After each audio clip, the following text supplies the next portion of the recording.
வணக்கம் ஃப்ரெண்ட்ஸ். இன்றைய தினம் நம்ம பார்க்க போகிற டாபிக் என்னென்னா டாப் 10 டெக்னாலஜி ட்ரெண்ட்ஸ் ஆஃப் 2024. இது வருடம் நம்ம போடுற டாபிக் தான்.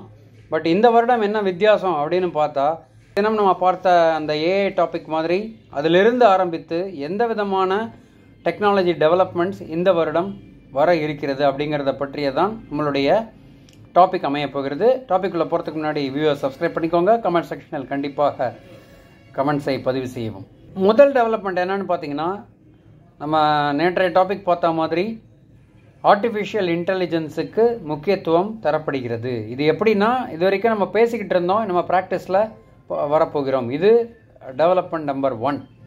இரண்டாவது டெவலப்மெண்ட் என்ன அப்படின்னு பார்த்தீங்கன்னா, ஐடி, அதாவது இன்ஃபர்மேஷன் டெக்னாலஜி மற்றும் செக்யூரிட்டி, இது ரெண்டுமே இன்டகிரேட் ஆக போகிறது. ஐடி டெவலப்மெண்ட்டில் நம்ம ChatGPT மற்றும் கூகுளின் பாடினுடைய டெவலப்மெண்ட்டை பார்த்தோம். அது இன்னமும் என்டர்பிரைஸ் சிஸ்டம்ஸ் வரைக்கும் ஃபுல்லாக டீப் டைவாக போய்டுங்கிறதுல எந்த சந்தேகமும் இல்லை. ஆனால் அதே சமயம் அந்த விதமான டெவலப்மெண்ட் வரும்போது செக்யூரிட்டிங்கிற ஆஸ்பெக்ட்ஸ் ரொம்ப முக்கியமான ஒரு விஷயமாக இருக்கிறது. இது எல்லாமே ஏஐ கான்செப்ட்ஸ் எல்லாரும் என்ன சொல்கிறாங்கன்னா, ஜெனரேட்டிவ் ஏஐ, அதாவது தேவை வருகிறது அப்படின்ற பொழுது அந்த தேவைக்கு ஏற்றாற் போல அந்த ஆர்டிஃபிஷியல் இன்டெலிஜென்ஸ் ஜெனரேட் ஆகிறது. இந்த மாதிரி சிஸ்டம்ஸ் தான் ஜெனரேட்டிவ் ஏஐன்னு சொல்லுவாங்க. இது வர வர டெவலப்மெண்ட் டைனமிக்காக டெவலப் ஆகிக்கிட்டே இருக்குது. அதனால் டைனமிக்காக நம்ம செக்யூரிட்டி சிஸ்டம்ஸையும் ஸ்ட்ரெங்தன் பண்ணுறதுக்கு வேண்டிய அவசியம் மிக முக்கியத்துவமாக கொடுக்கப்படுகிறதுங்கிறது தான் இந்த இரண்டாவது டெவலப்மெண்ட் இன் 2024. மூன்றாவது என்னென்னா, ஹைப்பர் ஸ்கேலார் அப்படின்னு சொல்லுவாங்க. ஸ்கேல் அப்படின்னாலே என்ன அர்த்தம் அப்படின்னா, ஒரு சின்ன டெவலப்மெண்ட்டை எடுத்து பெரிய அளவில் நம்ம பண்ணக்கூடிய ஒரு விஷயத்துக்கு ஸ்கேல்னு சொல்லுவாங்க. ஹைப்பர் ஸ்கேல் அப்படிங்கிறது இந்த மாதிரி உள்ள ஆர்டிஃபிஷியல் இன்டெலிஜென்ஸ் டெவலப்மெண்ட்டில் என்டர்பிரைஸ், நான் சொன்னேன் இல்லையா, கம்பெனிஸ் இல்லைனா பெரிய ஒரு கண்ட்ரி லெவலில் ஆர் கவர்மெண்ட் ஆர்கனைசேஷன்ஸ் எந்த விதமான ஒரு டெவலப்மெண்ட் பண்ணும்பொழுதும் அவங்களுடைய ஒரு டெவலப்மெண்ட்டை அந்த ஸ்கேலில், அந்த மேக்னிடியூடில் நம்ம பண்ணும்பொழுது அது பெரிய ஒரு விஷயமாக கருதப்படுகிறது. இந்த ஹைப்பர் ஸ்கேலாஸ் ரியல் டைமாக இந்த வருடம் வர இருக்கிறது. நான் சொல்கிற அந்த ஜெனரேட்டிவ் ஏஐயுடைய பவரோடு சேர்த்து இந்த மாதிரி செக்யூரிட்டியுடைய என்ஹான்ஸ்மெண்ட்டோடு சேர்த்து ஹைப்பர் ஸ்கேல் டேட்டா கேப்பபிலிட்டிஸ்ன்னு சொல்லுவாங்க. டேட்டா கேப்பபிலிட்டிஸ்னால் அந்த லெவலில் டேட்டா கேப்பபிலிட்டி வேண்டும். ஏன்னா இது ஏஐங்கிறது ஒன்றுமே இல்லை, ஓல்டு டேட்டாவை இன்னமும் டைனமிக்காக, இன்னமும் ஸ்மார்ட்டாக, இன்னமும் அக்யூரேட்டாக கொடுக்கக்கூடிய ஒரு விஷயம்தான் ஏஐன்னு சொல்லக்கூடிய அந்த கான்செப்ட்.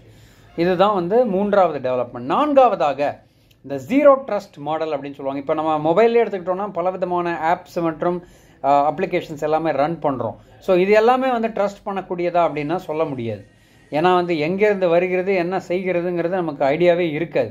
அதனால் ஜெனரேட்டிவ் ஏஐ இந்த மாதிரி உள்ள டேட்டா செக்யூரிட்டி மற்றும் ப்ரொடெக்ஷன், இந்த மாதிரி ஜீரோ ட்ரஸ்ட் கான்செப்டுக்கு சப்போர்ட்டாக கொடுக்கக்கூடிய ஒரு விஷயம் இந்த வருடம் நடக்க இருக்கிறது.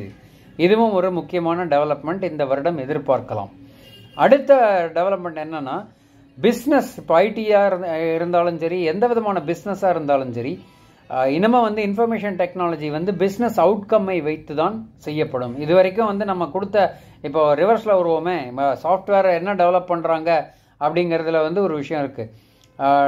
சாஃப்ட்வேர் டெவலப்மெண்ட் என்ன லெவலில் நடக்குதுன்னா, நாங்கள் ஒரு சாஃப்ட்வேர் டெவலப் பண்ணிட்டோம், நீங்கள் அதை யூஸ் பண்ணிக்கோங்க அப்படிங்கிற கான்செப்ட் இனிஷியலாக இருந்த காலத்துலேருந்து பிஸ்னஸுக்கு எது தேவை, அதுக்கு தகுந்த மாதிரி என்ன பண்ணலாம் அப்படிங்கிற விஷயத்துலேருந்து இப்போ ஏஐயோட இன்டகிரேஷனோட ஐடிக்கு இன்ஃபர்மேஷன் டெக்னாலஜிக்கு என்ன ஸ்பெண்ட் பண்ணுறோமோ, இவ்வளவு தூரம் அக்யூரஸியும் இவ்வளவு தூரம் நம்ம கொடுக்கக்கூடிய விஷயங்களும் பிஸ்னஸுக்கு ஹெல்ப் ஆகிறதா அப்படிங்கிற ஒரு விஷயத்தை நம்ம பார்க்க வேண்டிய ஒரு கட்டாயம் இருப்பதால் கண்டிப்பாக பிஸ்னஸஸ்லாம் மெச்சூர் ஆகிட்டாங்கன்னு தான் சொல்லலாம்.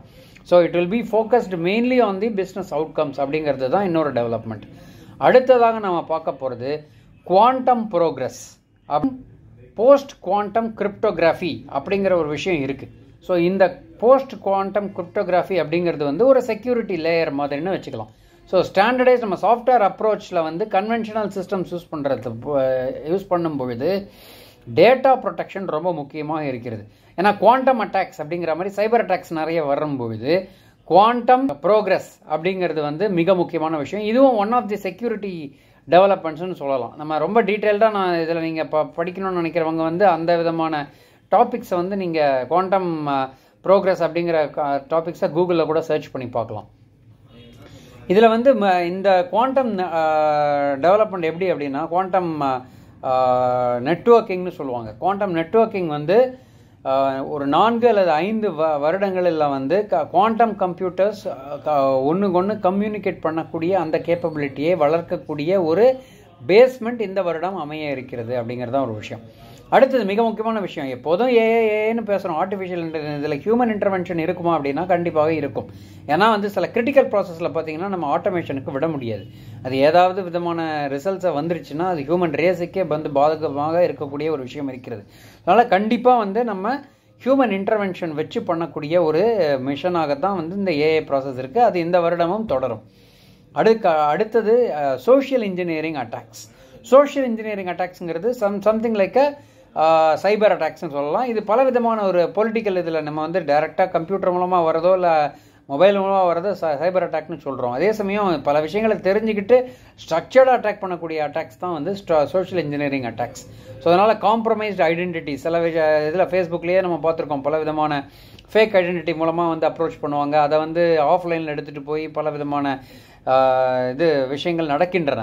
ஸோ அந்த மாதிரி சில இதெல்லாம் வந்து சோஷியல் இன்ஜினியரிங் அப்படிங்கிற அந்த கான்செப்டில் வருது. ஸோ இது வந்து பிஸ்னஸஸுக்கு மிக முக்கியமான ஒரு த்ரெட்டாக காணப்படுகிறது. ஸோ அவங்க பிஸ்னஸஸ்லாம் வந்து அவங்க எம்ப்ளாயீஸுக்கு எந்த விதமான ஆபத்துகள் இது மூலமாக வர இருக்கிறது அப்படிங்கிற பற்றிய அவேர்னஸ் இந்த வருடம் வந்து இந்த மாதிரி சில விஷயங்கள் ஸ்டார்ட் ஆகக்கூடிய ஒரு பாசிபிலிட்டி இருக்குது. அடுத்தது ஆர்டிஃபிஷியல் இன்டெலிஜென்ஸ் அட்வான்ஸ்மெண்ட் வந்து நிறைய எனர்ஜியை வாங்கும். ஃபார் எக்ஸாம்பிள் ஃபேஸ்புக், கூகுள் இந்த மாதிரி இவங்கெல்லாம் வந்து சர்வர்ஸில் வந்து அவங்களுடைய டேட்டாலாம் சேவ் பண்ணுவாங்க. இந்த சர்வர்ஸ்லாம் எங்கே இருக்குது? மாஸ்டர் சர்வர் என்ன தான் அவங்க மிரரிங் என்ன பல விதமான கான்செப்ட் சொன்னாலும் சர்வர்ஸ்லாம் எங்கே இருக்குது அப்படின்னு பார்த்தீங்கன்னா ஒரு பர்டிகுலர் பிளேஸ் யூஎஸில், ஃபார் எக்ஸாம்பிள் கூகுளில் யூஎஸில் லைக் கலிஃபோர்னியா அந்த மாதிரி பிளேசஸில் வச்சுருப்பாங்க பெரிய பில்டிங்ஸ்லாம்.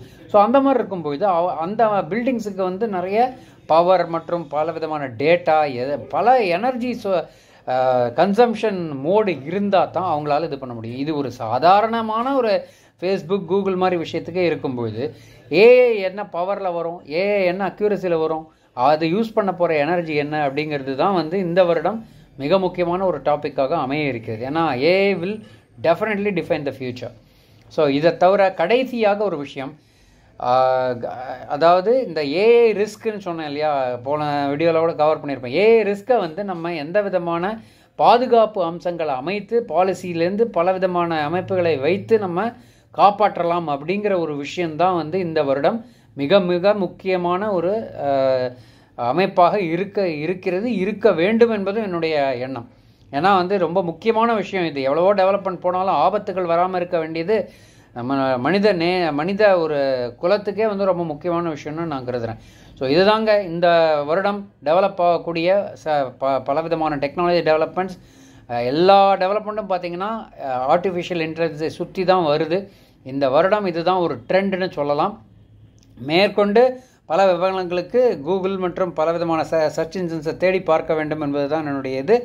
இந்த வீடியோவை பற்றிய உங்களுடைய கருத்துக்கள் வரவேற்கப்படுகின்றன. மீண்டும் இணைவோம் இன்னொரு பதிவில். வணக்கம்.